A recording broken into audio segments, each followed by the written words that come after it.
A cadre of Obama administration veterans appears to be orchestrating a divisive campaign to undermine Joe Biden's relationship with Israel. For weeks, media coverage has focused on turmoil at college campuses where anti-Israel protesters have set up encampments, ignored trespassing charges, and replaced American flags with Palestinian ones to protest U.S. support for Israel in its conflict with Hamas. Recent reports by Tablet magazine and statements from former White House officials reveal that these former Obama staffers are intensifying anti-Israel sentiment within the Democratic Party, creating significant challenges for Grandpa Joe. Welcome to TFI Global, the antidote to mass delusion. During this chaos, Biden avoided the press for 9 days, eventually stating that the protests would not influence his policy. However, the damage was already done, casting doubt on his commitment to Israel. A former Trump administration official commented, "By forcing Biden into this dilemma, these outside forces are effectively undermining him, despite possibly viewing themselves as advocates for anti-Israel policies." Tablet identified several organizations like Students for Justice in Palestine, financially backed by entities such as the Westpac Foundation and the Rockefeller Brothers Fund, which supports the protests.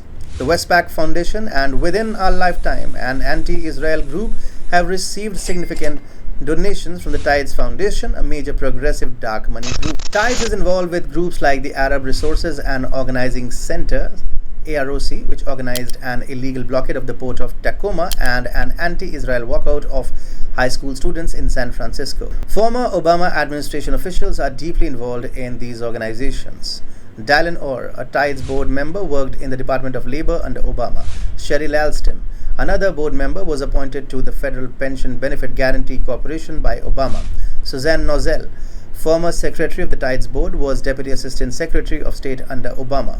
Richard Goldberg of the Foundation for Defense of Democracies noted the unification of Clinton and Obama Democrats, particularly during Trump years, in defending Obama's foreign policy, which favored Iran and undermined Israel. Obama's legacy of leveraging power to reshape societies persists, with his former allies pushing policies that challenge the current administration's stance on critical issues.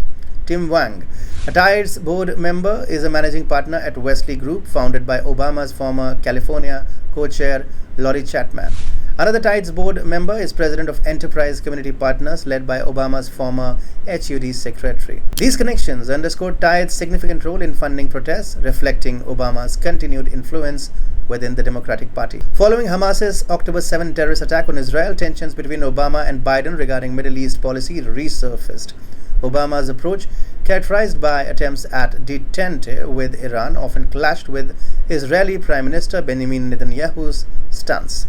In contrast, Biden has tried to adopt a more pro-Israel policy, though his relationship with Netanyahu has been strained. Despite this, Biden has privately touted his strong pro-Israel stance compared to Obama, recalling instances where he felt vindicated in his supportive approach towards Israel.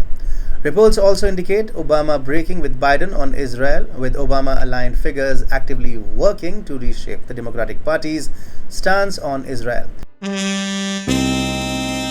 Gabriel Noronha, executive director of Polaris National Security, suggests that these forces are willing to risk losing an election to enforce long-term party discipline and push an anti-Israel agenda.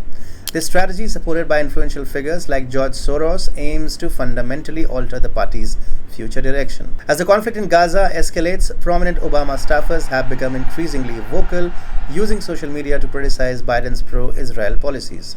Jon Favreau, former assistant to Obama and director of speech writing, openly criticized Biden for not leveraging U.S. influence to stop the Israeli Defense Forces from what he describes as killing and starving innocent people. Favreau's comments reflect a broader sentiment among Obama's circle, showing a clear divide within the Democratic Party over Israel policy. Obama's enduring influence on the Democratic Party is evident, using his legacy and connections to push policies that alter societal norms and international stances. This ongoing manipulation threatens to redefine party ideologies, leaving a profound impact on both domestic and foreign policies. Ben Rhodes, Obama's Deputy National Security Advisor and speechwriter, lambasted Biden's stance on Israel via social media. He criticized the U.S. for continuing to supply Israel with bombs and ammunition, arguing that without substantial consequences, U.S. actions are meaningless. He pointed out that Netanyahu is indifferent to US rhetoric, caring only about actions. Foreign policy experts have noted that many of Biden's key advisors are former Obama staffers. These individuals, including Jake Sullivan, Brett McGurk, Bill Burns, and Antony Blinken, played significant roles in shaping Obama's Middle East policies, particularly the Iran nuclear deal.